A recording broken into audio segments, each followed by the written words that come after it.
Great. Hi, Silas. Hello, Laurie. How are you? I'm good. It's good to be back with you again. Yeah, it's lovely to be here. Yeah, Hmm. so. Hmm. So, just in a sort of short word, how are you? What's happening with you generally? I'm good. I'm busy at the moment. Hmm.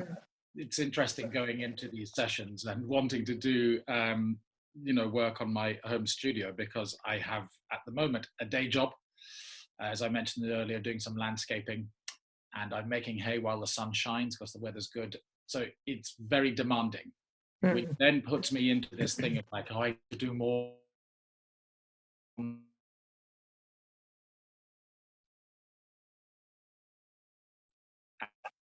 It's ticking over, and I lost you there for a minute. Could you just say, could you do more? yeah, I just, when I'm busy, I feel like there's a little bit of guilt comes in and says, oh, I should be doing more work on my studio, or I should be doing more work on, the sessions. But actually, I'm fitting in what I can. What I do know is this landscaping work will eventually run out. And then Mm. this is laying the foundation for picking up on the home studio stuff a bit later. Yeah. Mastery in the making. Mastery in the making, right? There's an interesting kind of conversation with myself saying I should be doing more, and then going, well, no, actually you can't. There's only so many hours in the day, and this is all foundation towards something. So I'm good. I'm just busy. Great. Yeah. Good. And I know at some point you were worried about what will you do and all of that. So also good that you're busy, I'm guessing. Yes, exactly. Yeah. Making hay while the sun shines, as you say. Exactly. Yeah. Taking the work while I can. Yeah, great. Good. Excuse me. So last time we worked on values. We had a beautiful value session. Not to be judgmental about it or anything, I just thought it was a really wonderful session of really, feeling through those different values. And we had sort of an ending piece that you were taking away with you. Yeah. And thank you for sending me the results back. Do you just want to say anything about the come up with? Yeah, what I did was I just kept looking over the list and the words that we came up with over the week and let them sort of percolate. Some feel right and some feel don't, but that's just about semantics, really. And so I thought I would give it some time to let it kind of trickle down. And eventually it just naturally fell into, 5 areas that I think actually are 5 values with little subsets or little meanings coming off them that create other, values. But it was nice to do that, to just let it all percolate down, and eventually they sort of found themselves. Yeah, nice. Yeah, and we talked a lot about creative family, community, and there's something about that made me feel a little, I don't know, it wasn't quite right, because I don't see myself as a big family person, even though family is important to me. And I'm good at being on my own, and I'm very creative on my own. So, working with a community is something I do and I enjoy, but it's not something I really seek, as it were. But so I thought about that a lot, and actually underneath those 2 things, family, creative family, and community, the value that really came up was connection. That's a very strong value for me. So, I put that in as a new value. It's a foundational value. And from that came authenticity, communication, and openness. Yeah. So if I think about a creative family, communication is everything. Authenticity is very important to me. That's very kind of foundational. And I talked about things that bug me. And one of the things was people not listening. Right. But talking over and talking at people. And to me, that shows a lack of authenticity. They're not opening themselves up, Right. So it was good to, suddenly these other values just coalesced, and, I came up with 5. Yeah. And I see and I see you put authenticity first in that list under connection. Yeah, indeed. Super important, and it's a foundation value. Yeah. Well, so I have a question. You said that you don't think of yourself as a family man, and you don't seek out these community opportunities Mm. and you haven't sought them out, but doesn't mean you couldn't. So sometimes values, when we do values work like this, it raises a question for people like, hey, I love community. Maybe I should seek that out more. So I just want to open that up for you, that you might be telling yourself, actually, I want to seek out community more, but not a have to, just. Yeah, that's what I thought about a lot, actually. I thought, it's not something I do. I'm good in community. But if I think about, my partner's much more community oriented than I am. And if I think about my immediate family, my blood family, one of my brothers is very family oriented, and I'm a little bit more removed. I wouldn't say, but there's just something about me that actually also really enjoys my own company, and so I'm good in community. I don't seek it. Got it. And you don't necessarily want to seek it more. No, exactly. That's clear. Got it. What I do seek is connection. If I'm with somebody, I want the connection to be good and authentic and open. Got it. Nice. Beautiful. Okay. That's super clear. Great. So we've got creativity, aesthetics, tradition, connection, and kindness as the main words. Yeah. And then you've got some other words like in the groupings. Yeah. Great. And nice. And I put them in that order. I mean, I think creativity is definitely right up there at the top. It's very, very strong for me. Yes. And tradition was the one that was surprising from our last session. Okay. But as I wrote these ones down, eldership, respect, ceremony, and craftsmanship. And the thing that I thought about most was ceremony, because theatre is ceremony. Yeah.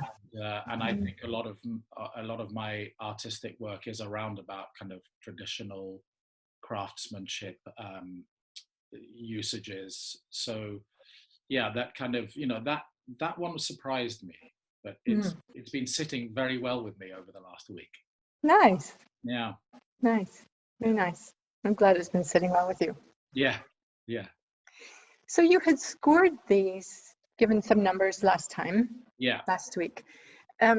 What happened with those? Did you do anything looking at those, finding meaning in them, or realizing you need to amp up some things or anything?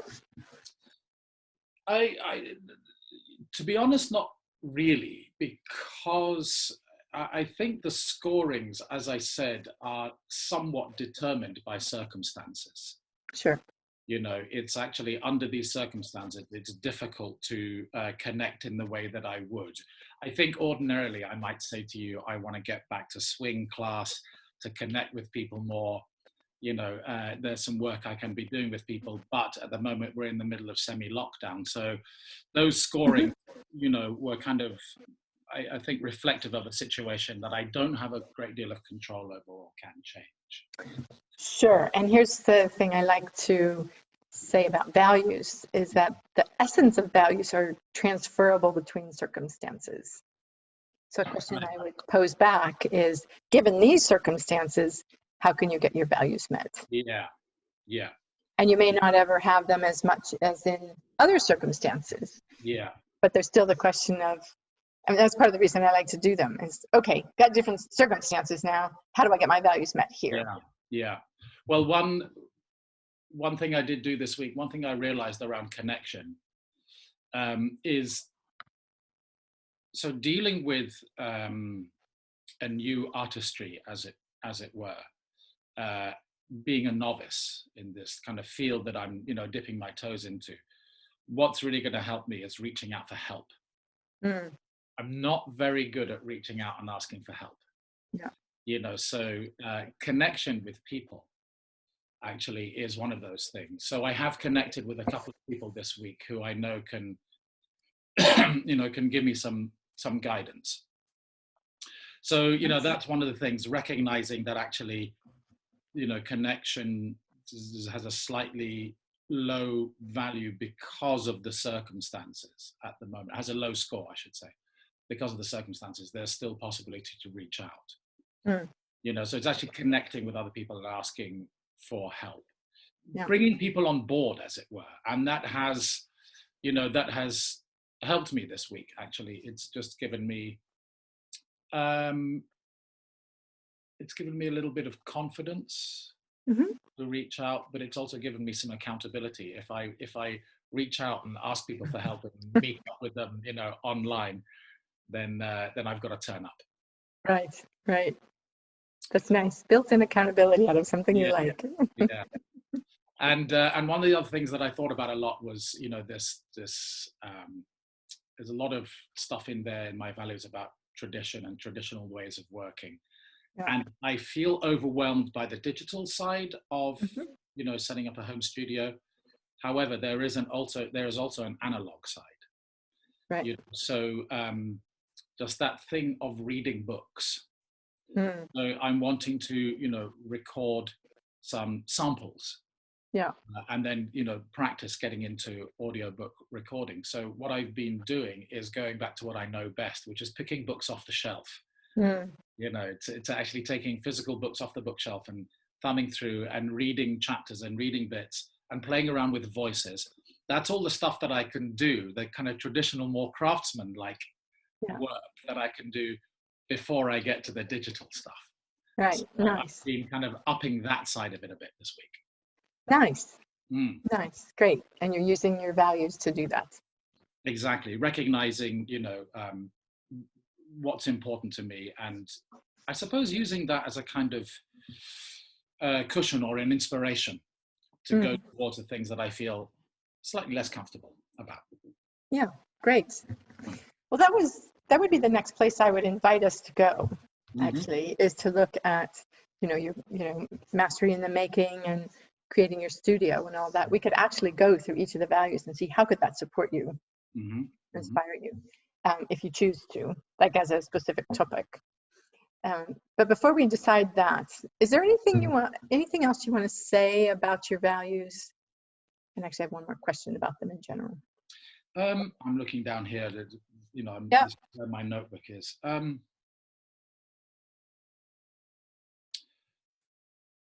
Not really at the moment. I don't Okay. think. Yeah.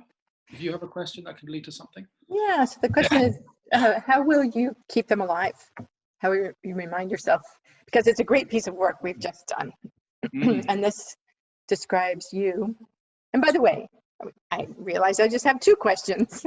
Mm-hmm. I'll interrupt the other one and ask this one. When you look at that set of 5, Mm. does it feel like, this is me? This is Silas Corson. This is Yes. the set. Yes, it does actually. Yeah, very much so, and surprisingly so. Mm. As I looked at them and started to hone them and started to just really think about what was the right word, I even got a Roget's thesaurus up because I knew that some words weren't quite right and things kind of spring to mind. That practice opened up something in me. I don't quite know what I'm saying, but something settled. And as they kind of found their own place and the right words came up, something inside me settled. And it is that thing of going, oh, this is who I am. So Mm. having that as a reference point, Nice.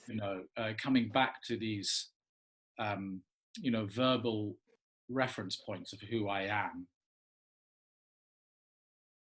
gave me a kind of a baseline of, am I feeling comfortable today?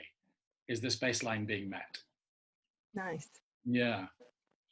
So to come back to your first question about how can I use this, I think I keep looking at this page now where I wrote them all out and played around with them, and I think what I really want to do is write them up and have them above my kind of creative work desk, Mm-hmm. so that I constantly look at them, because I know with clients myself, when you kind of do work on values and then they can get put into a drawer and you forget about them, but actually visually having them there somewhere where I glance up from my work and I can see them on my notice board. Because the visual thing and the tactile thing of coming back to this notebook where I was playing around with them has been really good, because I've been seeing them almost pictorially, Mm-hmm. and then they kind of found their place on the page pictorially. That's been really helpful. So I think actually having them written up and looking at them in this kind of, neat and pictorial way is going to be a constant reminder that those are my values, that's who I am, Right. you know.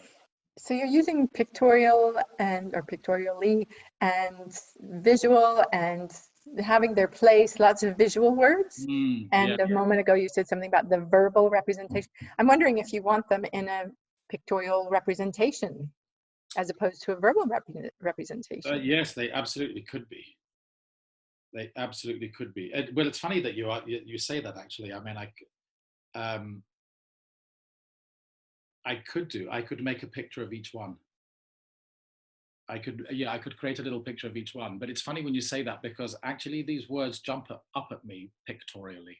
Okay. And that's the way my mind works. I'm thinking aloud as I'm saying this. But as I see these things, as I see the words, I immediately get a kind of visual image of them in action. Great. If that makes sense. Fantastic. Yeah, there is something about the brain where each word has a picture. Yeah. Yeah. Yeah.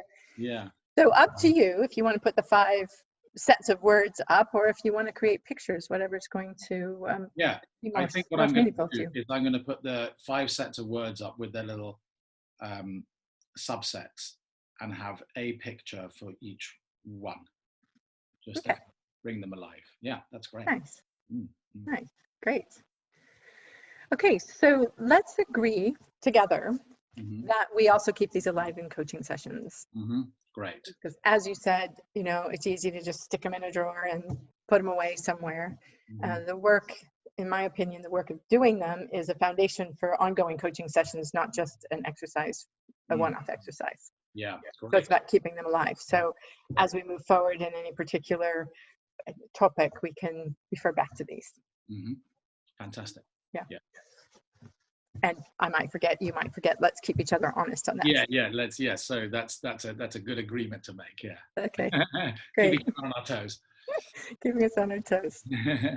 Great. So then there's that whole idea of, do we want to look at the studio, creating your home studio, and look at how that can be inspiring for you, moving towards mastery, using the values, like what values might you want to apply to that? Or we can move to another topic if you wanted. I think that would be good, actually. I think it would be good to look at the home studio. Yeah. Yeah. I mean, it is the big picture of the big picture. Where we're going. Yeah. Great. So let's see. The home studio. If you could just sort of spontaneously rattle off, what are you feeling today are your top challenges about the home studio? Not a lot of thought, just the. Yeah, I think just finding time for it. No, not finding time, making time for it. There's something about priority there. Okay. There's something just about, making time for it, but also not putting myself in a place of, pressurizing myself over it. So it no longer becomes something that's enjoyable and a kind of, an enjoyable pursuit. Okay. Is there anything else that comes up as an obstacle or challenge? Yes, getting onto the websites and starting to actually put some auditions out there. Okay. And I also know you mentioned digital, like earlier in this conversation, digital versus analog.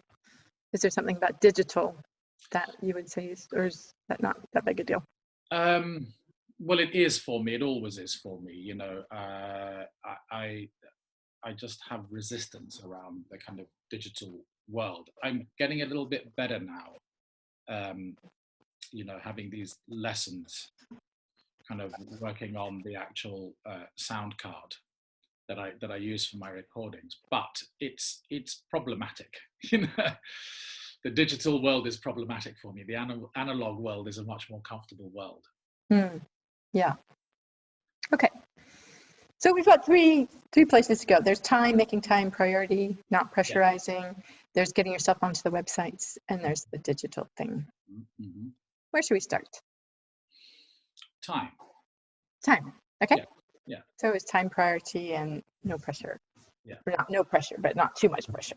Yeah. Yeah. Okay. So let's just see if we can, it feels kind of raw to go there, but let's go to the values and see if there's any values that jump off the page at you that would help you inspire yourself to make this a priority. This feels like a very complicated question. I should probably break it down. No, well, you can break it down if you want to, but actually there is something that just jumps out Great. instinctively. So I think about tradition, Mhm. which I wrote eldership, respect, ceremony, and craftsmanship. Yeah. So there is something about ceremony and craftsmanship that ties into this. Mhm. And those are inspirational values of yours. What I do know about myself as an artist, as a maker, as a craftsman, is that a lot percolates in my mind over a long period of time. Things gestate. Mm-hmm. So if I can explain that specifically, like when I'm doing a piece of carpentry, or I'm doing some work, on a house or a garden, let's say, I visualize all of the time what it is that I'm going to make and how I'm going to do it. I don't draw drawings. I don't work things out. It's all up in the head. I work out how is that joint going to go into there, and how is the load going to be borne by that joint, and so on and so forth. I kind of like visualize it, and it takes a while. And then suddenly, bang! I just get to doing it. You know, the same. It's just how you did your values work as well. Exactly. And you know, like when I'm writing, there's an idea in there for years and years and years, and then finally it'll come out. So what I do know about myself, I have been frustrated by that process. However, when I look at the traditional thing and I look at craftsmanship, these are things that have been honed over years. You know, they're kind of ancestral values and knowledge, if you like, that's been honed over years and generations and then handed down. And there's something about not rushing that, but turning up regularly. So there is something in there for me immediately that comes out about don't rush yourself, because there's no pressure to do this. This is something that I'm building for my future life. Right. But there is something about turning up regularly. So there's something in there about setting myself a regular time where I turn up and I, let's say, practice the recording studio, or I read a bunch of excerpts, or I play around with voices, with accents, something that has a regularity to it that needn't be too pressured. Okay. You know, that's the immediate thing that comes, because that feels helpful. I can protect that time each week. And it's a kind of an island to go to without feeling like I've got to get everything done by next week, or by next month I have to have recorded this many. Right. Something that's not really pressure on me. Does that make sense? It does, absolutely. And it sounds like a ceremony to me. Yeah. Like this is a thing that you do on Friday afternoons or whatever time it is. Yeah. This is my time to go play. Yes. To do voices, to record some piece, or play with different things. Yeah. Something towards it, something that is, you know, a part of the whole process. Mastery. Yeah. And I guess within that could be some flexibility. Like, you know, today I might want to, you know, get onto the computer and play around with the microphone, or today I might just want to read some children's books, you know, some excerpts, or today I might want to, you know, play around with doing different accents, or learning a new accent, or you know, or today I might want to go onto other people's websites and listen to their excerpts from audiobooks and see what kind of stuff people are doing, you know, whatever it might be. There's kind of some flexibility, but also just regularity of turning up on the calendar. I think, you know, that's part of that kind of learning the craftsmanship of it. Yeah. so that you create your own tradition even. Yeah, yeah, Eventually you'll look back and say, wow, I now have a tradition of doing digital. yes, yes, I will. That's my image for you anyway. Yeah, yeah, I will do. So that immediately jumps out at me when we talk about those values. Yeah. Okay. So how often, so would that be daily or how often? I think it would be good to set myself, I think it'd be good to set myself half a day each week, you know, a good kind of 5 to 6 hours on a specific day, you know, to sort of to come to each week. Mhm. Yeah. Great. What day? Well, I'm gonna make it Monday. Yeah, I'm gonna make it. I'm gonna make it Monday afternoon and evening. Okay. Yeah, I think Great. that works. 5 to 6 hours, go in, and I heard a lot of play around with, get curious about very light words as opposed to. Yeah, exactly. Yeah, I think that kind of, you know, wagging the finger at myself is the thing that's gonna, you know, bring the energy down. It's really it's about discovery and play. Discovery and play. Yeah. And I'm just looking to at your values to see if there's other words. It's about creativity, perhaps. Curiosity Yeah. shows up in your Curiosity, creativity value. Yeah. Innovation. Yeah, and innovation, of course. Risk, perhaps. Artistry, the whole thing. Yeah. It's about living that for 5 to 6 hours in your studio. Yes, exactly. Yeah. Yeah. It's funny actually because now I kind of my eyes are light down to the value of kindness. It's also, there's something in there about be kind with yourself. I always guess great. You know, don't kind of set yourself goals that will intimidate you. You know, And shut you down. Yeah. Yeah. Good. Yeah. Exciting. Yeah. So will you start? Today's Monday. Will you start this afternoon? I will. Yes. I don't actually have anything lined up for the rest of the day. So I will. Fantastic. That's a deal. Deal. I'm really excited. Will you just drop me a note and tell me, you know, what you discovered? One thing, you know, just a sentence. Doesn't have to be a big thing. Yeah, tonight after I've done the work. Yeah. Yeah. Totally. Yeah. Yeah. I'm just writing that down.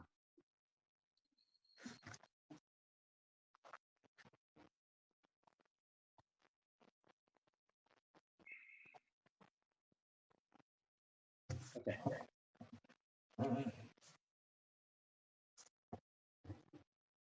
Yeah. I'm really pleased that the values work are coming to life in this work, in your mastery in the making. Yeah. And it's in your studio. Because what I trust is that when your values are solidly there from the beginning, it is meaningful. Yes. And sustainable. Yeah. It is very exciting. It's very strange. So something is happening, and doing the work on values and giving it so much thought and letting it kind of, you know, sink in and then become specific. It feels like meeting myself. Feels like, you know, meeting somebody new, and it's like you're meeting yourself. Nice. And so, you know, like keeping those in my mind is like stepping outside of myself and asking, what do you want? You know, cool. As opposed to what do I want? It's like, what do you want? What can I do to help you? Does that make sense? Yes, it does. Yeah. You know, just looking down at the book and going, okay, so values. There's like Silas looking back at me, and you know, he's asking or he's telling me what he wants. You know. And you can be of service. Yes. How can I serve you, Silas? Yeah. How can I be of service to you, Silas? Yeah. Oh, that's lovely. Yeah. Well, fantastic. Well, enjoy your time. Have fun this afternoon in the studio. And I look forward to hearing what comes of it. Brilliant. I will be in touch tonight and let you know what I discovered. Cool. Thanks. Great, Laurie.